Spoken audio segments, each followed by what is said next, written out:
So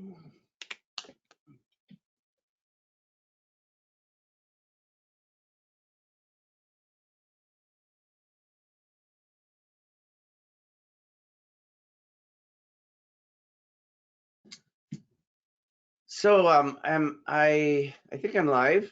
Hey everybody, happy Friday. It doesn't feel very much like a Friday. I think Dan said the other day that when we now are looking at this feeling like the 7-day work week and working from home is a whole different experience. But in the tradition of thank God it's Friday kind of thing, we have this idea of trying to create a different kind of community where people would be would be. It looks weird. Greg, am I on? I guess I am. I don't. This looks different from. This is You're very on, good. Dan. Sorry. You're I on. am. Okay. Um, so this is a great way for me to start here. That I've said it before, and I'll say it again. That this whole using technology in this way and so frequently is is causing some some disruption. It's causing some pain and hardship for people that are old like me that don't that it takes them a little longer to learn something new. But this is forcing us to do it, and I don't want to seem excited about what's going on right now because it's a terrible thing. But if you look for silver linings and you look for opportunity, we had said that we really wanted to begin to evolve as an organization. We've been talking a lot about technology. We've been talking a lot about this, 2020 being the beginning of this fourth industrial revolution. And just because we've had the COVID virus, it doesn't mean that all that isn't still true. In fact, a lot of the advancements that I'm hoping will be made, quickly from a vaccine perspective, are likely to be done because of many of the connections that we have that in previous experiences like this we never would have. But as an organization that is wanting to stand on its innovative practices and being on the leading edge of things and really wanting to harness the full power of technology and become fluent in this modern age, for the benefit of all the individuals, all the people that we support in our staff. Then sometimes there may be these moments of pain where we're forced to. It's like learning a foreign language. If you've ever been immersed into a culture where it's being spoken and you have no choice, it forces you to do it, and that's what we're doing. But not without some pain, and everything hasn't gone perfectly. We want to make these Friday meetings an opportunity to interact with some of our colleagues and people that are important to us, part of our community. So we're going to be talking to a couple of people today. I wanted to try to limit the updates. We've had two very dense sessions already, Tuesday and yesterday. And so this one I wanted to keep a little lighter. Last night I'm kind of embarrassed to tell you this, but last night I was doing some stuff and I decided to put the forums on I think YouTube. I was watching it, had it on the background because I was just sick of hearing about the coronavirus. But oh my God, I talk so much. I don't know how you guys could stand it. My mother always told me I talk too much, and I just hope that the information that we're sharing is the right amount. I think that it looked like we had fewer people on today, 64. Our Tuesday and Thursday sessions were more like 100 and something. So it may be that people have just got other things to do. I don't. I have other things. I have other things I can be doing with my time. But if this is a good way to try to stay connected, I think it's so important because this is all going to be behind us eventually. Whether that's in a few weeks or if God forbid it's some months, and we will be returning to a unit, a family, a, a group that doesn't have to distance by 6 feet, although it feels like some things maybe have changed forever in our culture. But I think that if we can stay connected on some level, even as we're so distantly isolating in our homes and communities, sometimes separated by many, many miles, I think that that's just critical. And so we'll continue to try this for a little while and see if people value them. So, but in the interest of uh, or or when we try new things and we challenge ourselves to kind of stretch a bit and do something that we're not really comfortable with, you have to be ready to fly. And if things go wrong and things don't work out quite right, it's the value of mistakes. You know, I always say if you're not making mistakes, you're not really trying. Because the easy thing to do is to do what you've always done and to repeat it. And at NuPath, we try to do the unusual and the new and the different. So anyway, so that's I think all I'm going to talk about from a general sense. I should say we now have 4 confirmed positive cases of COVID-19 for the people that we serve in our programs.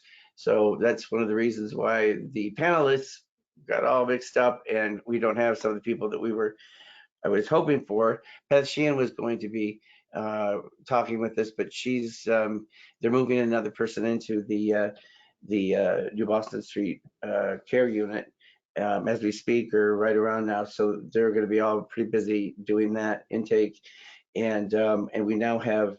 I think Dan said there were 3 more.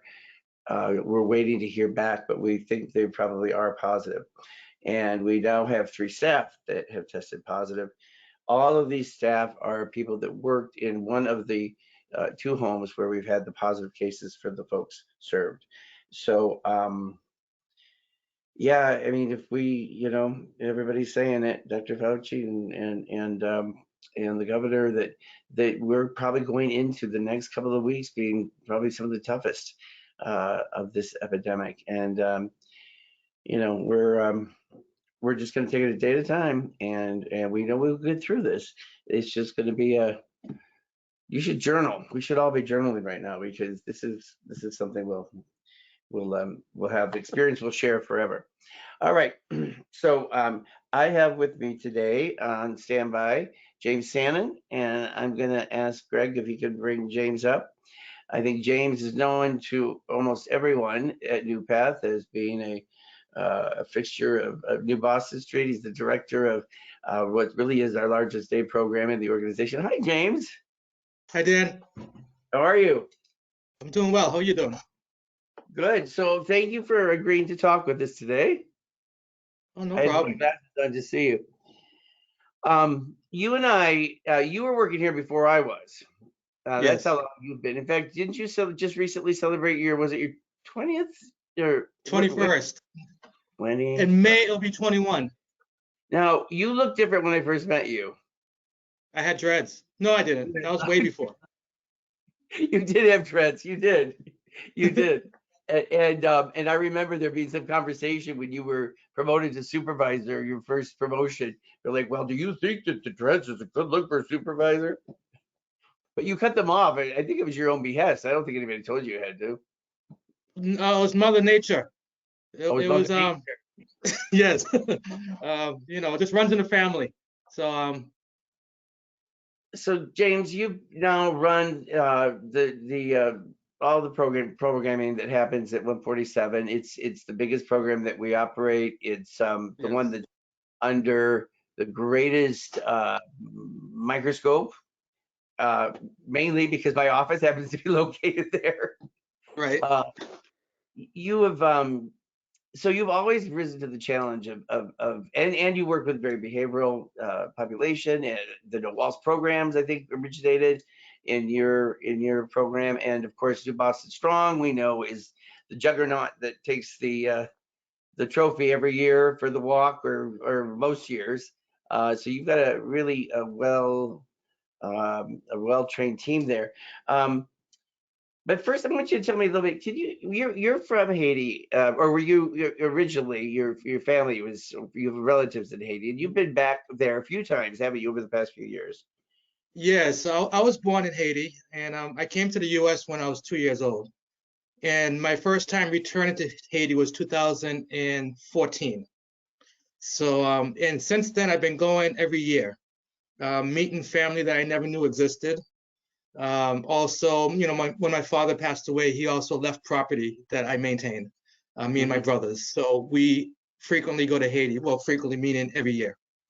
Um, Now, what is it going on down there? Do you talk to people that are in the throes of, this pandemic and you I know, mean, I do, and it's a sad situation in Haiti just because of the state of the government. I mean, before the pandemic, it was a horrible situation. I can't imagine now, because I hear that the doctors aren't reporting to the hospitals. They're afraid they don't have PPE equipment. I heard that there's hospitals just full of patients with coronavirus, but no doctors there to treat them.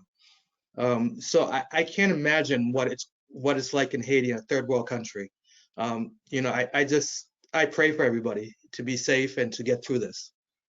now, even if people wanted to try to leave Haiti or leave the island for fear of there being overrun with the virus, I mean, they wouldn't probably most people wouldn't be able to go anywhere, would they? Or maybe they just No, couldn't afford it. no, they can't. Financially, they can't afford it. Haiti is the poorest country in the Western Hemisphere. Hmm. So the majority of the Haitian people cannot afford a plane ticket, or to buy a visa. That's the reality. They're pretty much trapped on the island, and Hmm. have to do the best they can to survive with the resources, which is very minimal that the island has. Hmm. So you have extended relatives there, but your immediate family is all here. Yes, all my immediate family's here How are they in all doing Georgia. in Georgia? They're Right. doing well. My sister's a nurse down in Georgia, and she has two kids with autism. Oh, And she is still out there. She does vision nurses, so she goes to elderly people's homes, which is a better situation. But she's doing well. Everybody's well protected. I spoke to my mom last night. She was actually called me to make sure I was okay. yeah. But the family's doing well. So thank you for asking. Yeah, good. Do you know anybody that's gotten it yet? I'm just curious, like if you know anybody that, yeah. Actually, I do know one person that's outside of NuPath, a friend of mine, that does have it, but he doesn't have, he has very minor symptoms. So Right. he doesn't have it, he's going through it like the regular flu. Yeah, it's strange how it hits some people and not others. Um, you have been over the years that I've known you. I always kind of not tease you, but I always commend you for the fact that you well I don't know if it embarrasses you, but sometimes in public spaces I say nobody's ever James is the person more than anyone else that I've worked with that has does more actively to incorporate new things that you learn and use them for your team. And I think that you've really been an example of somebody who's just harnessed every tool that's come your way and used it to your advantage. And I think we see the benefits of that. We're a team that's very uh, highly trained. You've got are well represented there covering this COVID care center now. How have you found your staff responding to the coverage needs and everything else that we've had going on? I'm very proud of the staff. For the past few weeks, I've been making my rounds to several homes of the residential homes, and because I want to show the staff that I'm here too, that we're all in it together. And the staff have been showing up, and I see the nervousness in their faces. And despite that, they understand that they are here for to support the individuals, and that's what they want to do. The individuals needed our support before the COVID-19, and the staff realized that more than ever they need our support now. So a lot of the staff are showing up to their shifts. They are more engaged with the individuals, and I see the nervousness in their faces, but I still get the sense that they are happy and that they feel that what they're doing is worth the risk. And the nervousness you think comes from just not being familiar with that environment, the routines. What do you think it is? I mean, so now we're getting a chance to understand how adults with disabilities who are transitioning, what they go through. Because right now, everything that has been normal to us in terms of work doesn't exist anymore. So it's uncertain of what your responsibilities are going to be. Are you going to be still working 2 weeks from now? Are the individuals going to contract COVID-19? And are you going to bring that home? Of course. there's so many unknowns and there's so many reasons to be nervous Yeah. and worried about the situation. But Hmm. with all that said, um, I see smiles every single day. And it's just, I can't say enough. I mean, they call me the donut man. I make sure every morning I drop off donuts to the crew. We'll take a group shot on navigating life and the whole crew saying hello. And I see a lot of feedback from the families, the parents, Hmm. that are thanking the staff and their gratitude. It's very evident that their gratitude. And I think everybody realizes what the staff is doing and how we're committed. I see on the news all the time, and they're giving so much credit to the nurses, the doctors, which rightfully Yeah. so. I wish I could hear them talk about the human service field, Hmm. because I don't hear a lot about that on the news about what our staff are doing. That they don't see this. They don't see that the staff are staying at the homes, taking care of these people every day, and I just wish we can find a way to get that out there more, to because it's very urgent that we continue to make sure that everybody knows what we're doing and that this continues. Um, you know, Right. And we know is if we see the cases of positives continue to grow and we need more staff as other staff that have been in rotate off, then we're going to have a continued need for staff that are willing to step up to the plate, especially working with the people that are ill, or have been tested positive, along with the regular shifts or the group home shifts that may still be, houses that may still be open with some people there, right? So I mean, you're going to need staff that are willing to step up.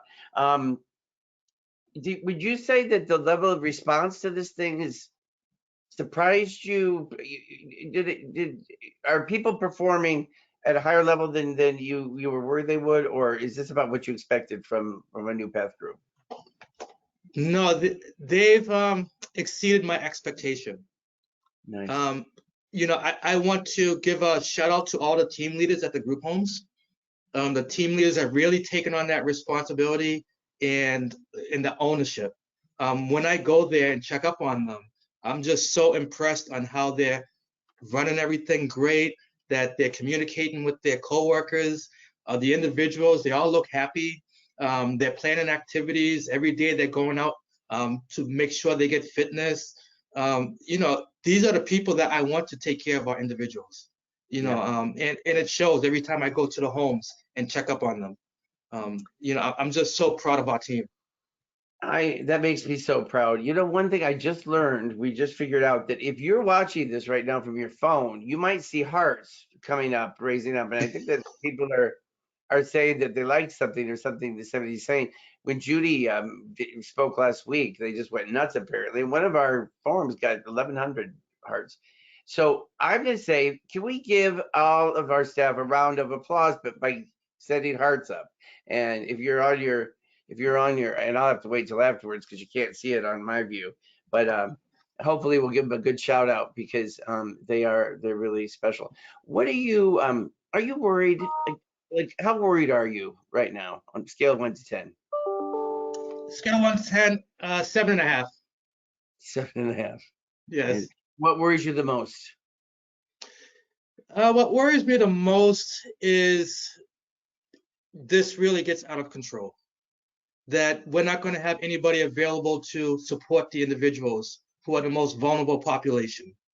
That's what worries me the most. I'm worried that so many employees might catch COVID-19, that it's just going to really jeopardize the safety and our ability to provide the support for the individuals that need it the most. Hmm. That's what's scary.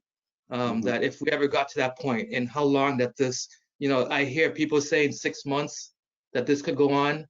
So it's scary to know that this just might be the beginning of it. Yeah, yeah. Yeah, and hopefully we'll, Dan and I were talking about that because as people, because it does take so long in some cases for symptoms to emerge, they're hoping that the guys that are there now have been there almost a week. Within another week they may be ready to go back home. So we don't know. We don't know what's going to be happening, but hopefully everybody won't be sick all at once. And I think that's what part of flattening the curve means a little bit. You know, that they're trying to spread it out so that the hospital beds don't get overwhelmed. How do you think we're doing, James, in our communication as an organization, as far as getting news to people, communicating the right amount? I'm kind of putting you on the spot, and you're doing really, really well. I mean, you didn't even know what I was going to be asking you, did you? How do No, you I think we're didn't. doing from a communications perspective? Well, I think we're doing good. There's always room for improvement with everything, but Hmm. overall, I think we're doing good. Even, today I reached out to probably about 12 families, and they were very happy to hear from me. I asked them if they were connected and they were getting our updates. They all said that they were, with the exception of one. So, I thought that was a very good outcome. That 11 out of 12 people were getting our updates. Um, Good. but overall, the families were they said that they love the updates, that they're so happy for them, and that they listen and they watch the videos. And your name came up many times. Oh, I see Dan's videos. Um, so I think we are doing very good with the communication. There's not a lot of other agencies like NuPath that is putting out the same effort and energy to communicate with the families, the stakeholders, the employees. Mhm. Um, because I have friends that work in other human service agencies, and they're not doing what we're doing. No, Um, I haven't heard. You know, I always worry that it's too much. You know, the people are just going to get bored. They don't, you know, it's about stuff they don't really want to hear about. But then again, I always, you know, I realize I never should underestimate, you know, what people are interested in. I know what I'm interested in. I know when I was, you know, coming up the ranks, the kinds of stuff that I'd want to hear about. But you know, we've grown a lot together. We've worked for a long time together, and you've witnessed many changes that have occurred here. yes, Changes in our responsibility levels. You know what your response. Wouldn't you say this is probably about the most challenging thing you've been through in your career?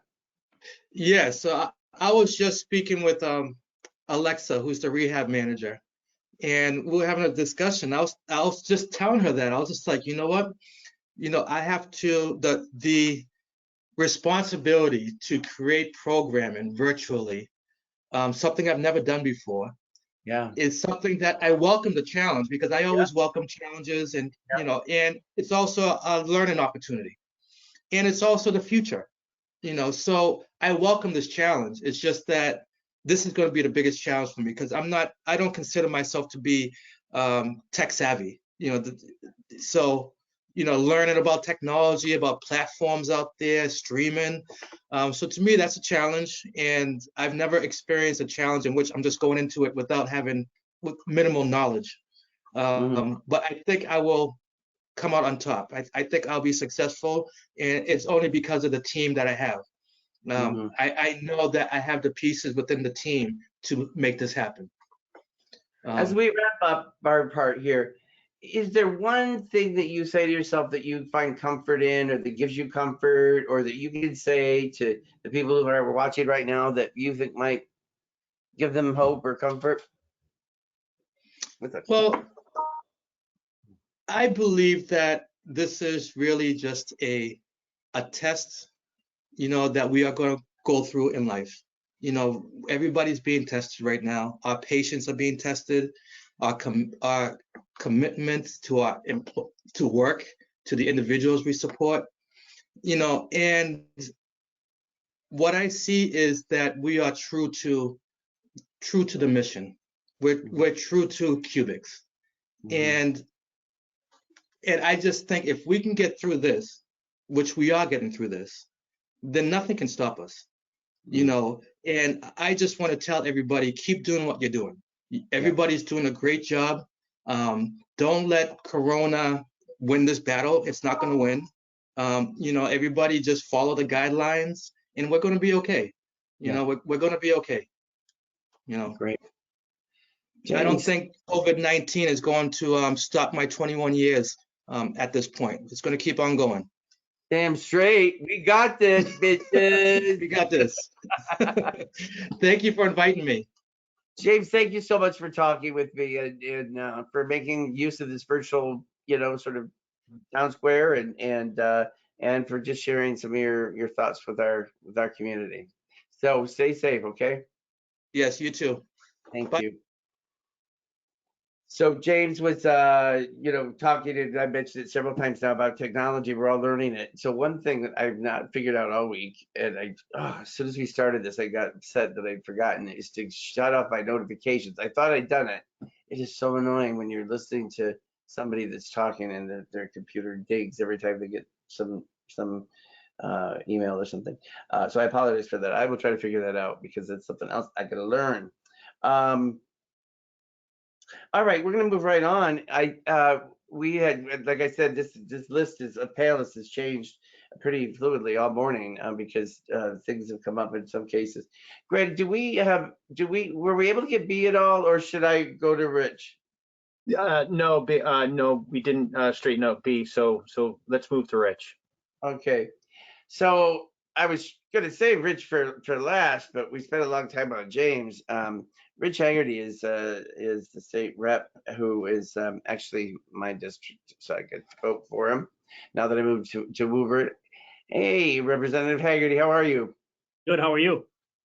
I'm doing pretty good considering that I'm coming to you from my dining room. I hear you. I hear you. Everybody's getting used to the new normal here, trying to figure out how to work remotely and make sure we're still staying in contact with everybody and communicating.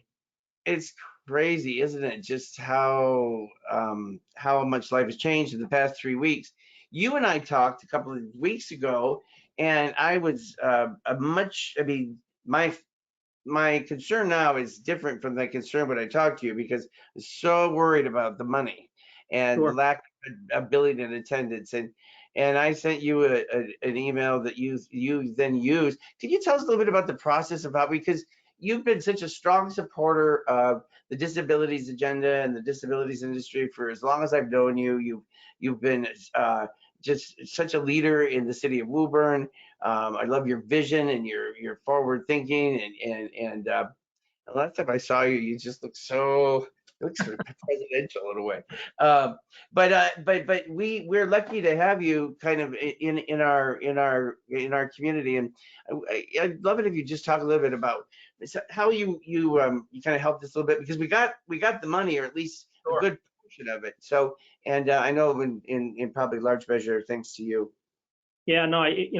You were one of my first phone calls. Obviously, when kind of all this happened, I had a list of about 10 people that were in our community that I wanted to make sure we were getting in touch with to try to figure out how we could help and to make sure that you had the resources you needed in order to take care of folks in the human services world and make sure your organization continue to provide the critical services you do on a day-to-day basis. So after you and I talked, and by the way, you're an incredible advocate for your organization and for the developmental disability community. So for me, you were an easy person to go to say, hey, what do we need here to make sure that you still have all the help that you need from the state in order to execute your mission.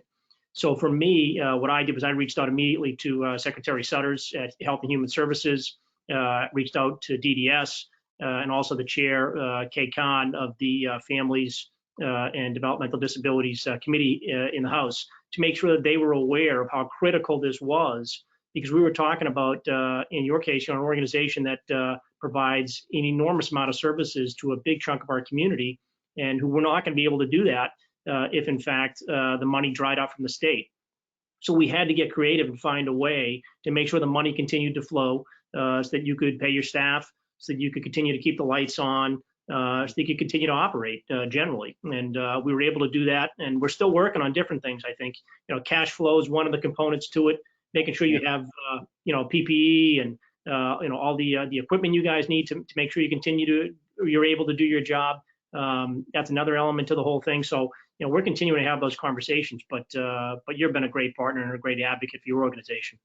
Rich, how do I can't even imagine the number of competing, priorities that you must face in any given day because everybody's suffering right now and struggling. And how do, we're so grateful that the Commonwealth found it a value to support our industry during this time, and many of our staff that are out there are, really, and I mean this literally, owe their jobs to the fact that this money was made available now, because otherwise we would have been looking at massive layoffs, and this whole industry would have had to. How do you say this is important, but then see all the other suffering that's going on? Because everybody probably wants Yeah. money, needs, how do you? It's incredibly hard. I mean, everybody's trying to figure out how to prioritize, where to put the help immediately, right? Because we're not talking about in weeks and months or years when we do with regular legislation. The truth is today we're talking about hours, and that's how quickly we need to make decisions to make sure that people have the resources they need. So for me, I wanted to make sure that I was available to all organizations. I can tell you that, the Boys and Girls Club in Woburn is somebody who's close to my heart, and they take care of a lot of our kids. And, they were one of the organizations I reached out to immediately to make sure that they knew what was available to them for help. Our business community, right? The Woburn Business Association, the North Reading Chamber of Commerce, another group of folks who I reached out to immediately, try to figure out how I can help them navigate, state governments, that they know where the tools are and where the resources are that they need. We've been overwhelmed in a lot of ways with regards to all the challenges, like everybody else. I mean, if you're a family out there and you're dealing with this, let's be clear. I mean, folks have lost their jobs. I mean, this is real for families. Some people are able to, get by, each week, or able to work from home and whatnot, but a lot of folks have been laid off. We've seen, the impact on the economy so far with unemployment numbers already creeping up substantially. I think the number this week was about 187,000 claims in the state of Massachusetts. To put that in context, the largest number during the Great Recession was 22,000 in a given week. So, we're talking about a giant number. And we've got to make sure that we're able to help folks navigate the unemployment system to make sure that they have the help they need.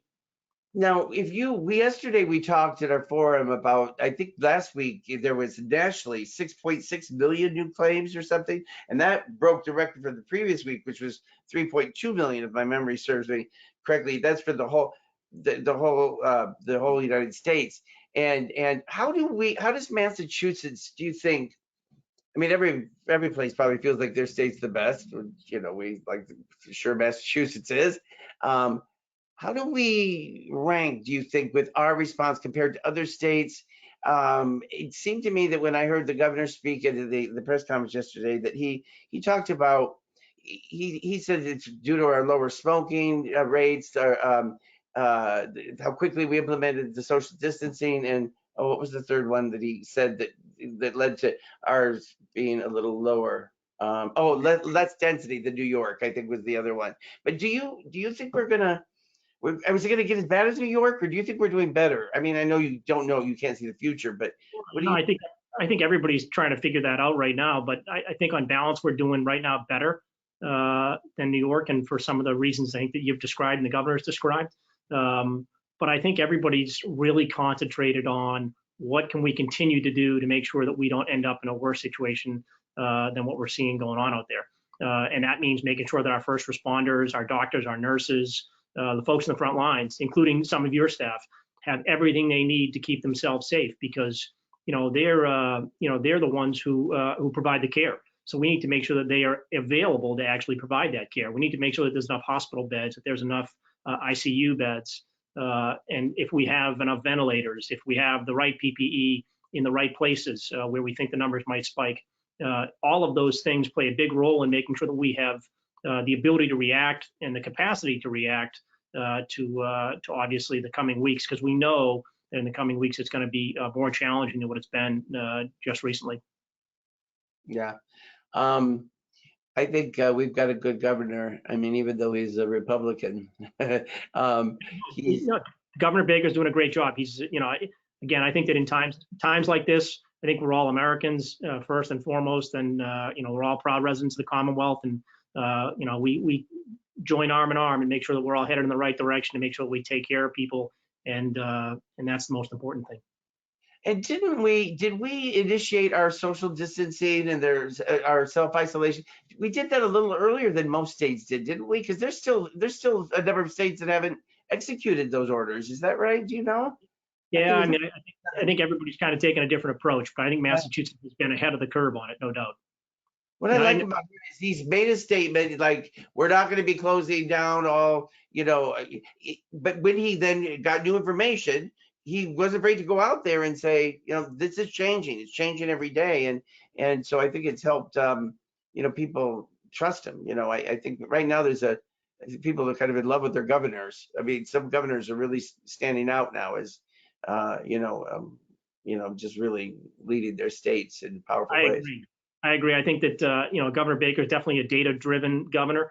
Yeah. He's somebody who cares about the info that he's getting from his support staff and from his analyst, and he's looking at that, I think, on a daily basis, as we all are, to make sure that we're reacting as quickly as we can, and that you're making decisions based on, again, data, science, all the things that should really help construct a solid plan to make sure that we keep people safe. Mm-hmm.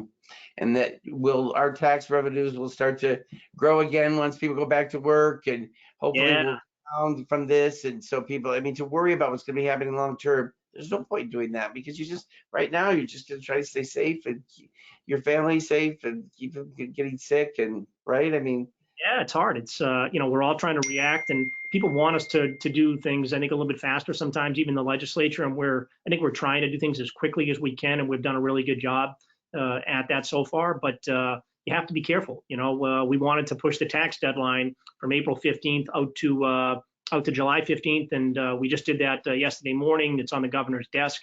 He may have signed it by now, but we had to make sure that we had a capacity to borrow money, because at the end of the day, that translates into about $3.5 billion that the Commonwealth wouldn't have handy to be able to pay for things like NuPath and everything else we have to pay for. So we had to have a capacity to borrow that money in the short term so that we could push out that deadline, so that obviously residents and businesses could continue to stay home and delay their tax filings for a little bit longer. so I just have one or two more final questions, and I'll let you go. You've been really great. So I shared that petition that our staff, so last week, before we got word on Friday, it was just a week ago that we got word that there was going to be some mitigation or some way for us to build on the day programs. But I didn't know that on Thursday, and I had asked staff to kind of all reach out to their state reps, their state senators, and express their support. See, there it goes again. Express their support or urge them to support us continuing funding.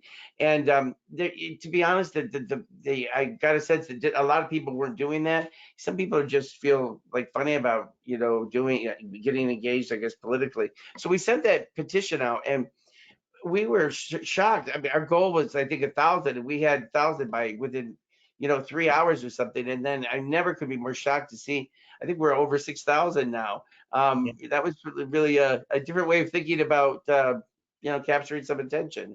It is. It's huge, and I applaud you, and I applaud everybody in the organization for doing that, because that's the type of effort that needs to take place in order to make sure that we continue to bring these issues to the forefront. And petitions like that are a great way to do it. I think you guys highlighted those 3 issues in there that I mentioned earlier. The cash flow, the PPE, and the extra cost that you think you may incur related to this epidemic. And I think that you hit a home run by pushing that out there and letting the legislature and your individual legislators know how much you care about making sure that you have the tools you need. So yeah, I was stunned by the number as well. Over 6,000 people. I mean, that's pretty good, huh? For NuPath to get that many. That was awesome. Yeah, it just went around like wildfire. And again, it makes me think about the tools of this next decade, the tools of technology, how we incorporate or use them. I mean, still the direct call to your state representative is probably the gold. I mean, you want to know people that call you. Obviously, they care deeply. They're probably so people are going to respond to that. Do you have any advice for our staff? How can our staff are doing a great job. So many of them are working directly with our population, and they're trying to keep well, so they continue to work. But what could you say for us as far as advocacy? What should we be doing, or anything we should be doing now, or that could be helpful? Or Well, I think you guys always do a terrific job advocating for your organization. So, I would say keep doing what you're doing. I think the petition's a great idea. I think picking up the telephone and letting legislators know how important it is that we continue to support the human services world out there. We're going to come into a budget cycle because of what's going on out there right now, where we see substantial decreases in revenue. And you're going to need supporters, and I'm going to be right there with you. Taking to the hill, making sure that folks know that you still need an incredible amount of support to deliver the important resources and important services you always provide. So I'll be there with you, and I would say that tell folks to gear up, because it's going to be a tough budget cycle, I think, coming up here, and we're going to do everything we can to try to support you and continue to support you. Yeah, that's so critical. Well, again, thank you for your time. Oh, how's your beautiful wife, Haley, who is She's on doing our board of directors? I just in full disclosure, but is she well? Is everything okay at home? Haley's doing great. She's working from home and keeping busy and staying safe, and she loves working with your organization and your team. And she's always in my ear, letting me know how much she cares about the human services world and folks with developmental disabilities. And you'll always have a friend and a champion in me. She's terrific. You married well. I'm the luckiest guy in the world. Yeah. And we're so fortunate and so lucky to have a supporter like you in our side, and I for having you as the greatest state rep, and thank you for your advocacy and helping us get this money, because there's 497 staff out there that have not gotten a pink slip and that are continuing to get paid, and we're doing everything we can to continue to keep that steady. But thanks to you and the advocacy in the political arena, we just couldn't do it without that. And I'm happy to be one of those folks, Dan, and every day I'll stand with you, so you know that. Well, this turned out to be much longer than a 5-minute conversation, but it was very interesting. Thank you again. Please stay healthy and safe, and give my love to Haley, and be well. Sounds good. Talk to you soon. Okay, thank you. So I can't see what's going on people's phones, but like if I could see them, I wish that like hearts would be flying up. Just thanking Rich for that. It does matter. It does matter, guys, and it's easy to, well, let me speak for myself. I think it's very easy to sometimes distance yourself from what kind of hardships other people may be going through. And when you're worried about something, like if you think you're going to lose your job, or you think, you're going to, you've got some bad diagnosis, or you're sick with something, that's all you can worry about. But then when you find out that you're not going to lose your job, do we forget about all the others that are? I don't know what I'm saying. I guess I'm just saying that every morning I wake up, I'm just filled with gratitude that we were able to get the funding that we got, and we're going to be depending on all of you now to really help us meet the needs of our people as we go into these next couple of weeks, which are, possibly could be pretty fierce in the escalation of this virus before it gets better. And so again, about what we're doing to try to encourage people to, from a financial perspective, as the occupancy increases, if more and more people are diagnosed at a faster, accelerated rate, we may have to increase the staffing that's there at New Boston Street, and the people that have been there for a while are going to be having to cycle off. Anyway, Greg, are there any questions? Or if I forgot anything? And I'm sorry, we were supposed to have 2 other guests that we'll have next week. That, Yeah. as I said, we come up. Dan, there was thanks. There was just a reminder, and I know because you had been talking about it, but just the shout out to Beth and Michael and the crew that's working the care unit. Just everything that they're doing, and just to speak to that. Yeah, thank you, Greg, of course. And we were going to be talking to Beth today, and so I'm kind of disappointed that didn't work out, but I understand she was wrapped up with something, and at one point I was going to talk to Augustin, but anyway, yeah, the guys that are working at New Boston Street in our care unit, people are just going to get sick of me saying it, but really, I've got so much, just the highest esteem for their willingness to do it. You know, Michael and Beth that I saw the other night when I was there, and then Faith and Ken, and it was Mark that I forgot the first time, and I'm sorry about that, Mark. Um, you know, when constructing this idea, I'm always thinking, would I do that? Like, would I be comfortable doing that? And I was hearing about what some of the other agencies were doing, like they were just having the staff like sleep on air mattresses or whatever, like and staying in the house to quarantine and self isolate afterwards. And I was like, I could do a long week. I could do 12-hour shifts probably, but I would want to have a comfortable place to go, when for some downtime when I wasn't on the job. So we really hope that we make it as comfortable as possible given the, intensity of the assignment. But even though the money is at a higher level, it doesn't diminish the amount of risk. And we are going to do everything we can to make sure those staff stay safe and well, and hopefully won't come down with a positive test for coronavirus. But we'll have to see. But anyway, guys, thank you so much. I think we're going to be doing something. We're working on some merch that's got something clever about NuPath and fighting COVID-19.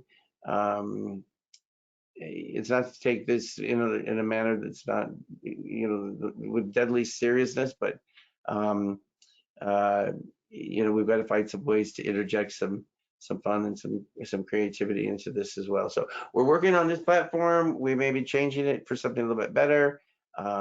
Check out our playlist if you haven't, and please send your ideas if you've got somebody that you'd like to hear interviewed, or if you'd like to see something else used, or to do something else in this space, or if you don't want it, I guess. But in the meantime, guys, you did a great job this week. We're getting through this. We will get through this. 100% believe that. Yeah, because we got this, and we are going to traverse this together.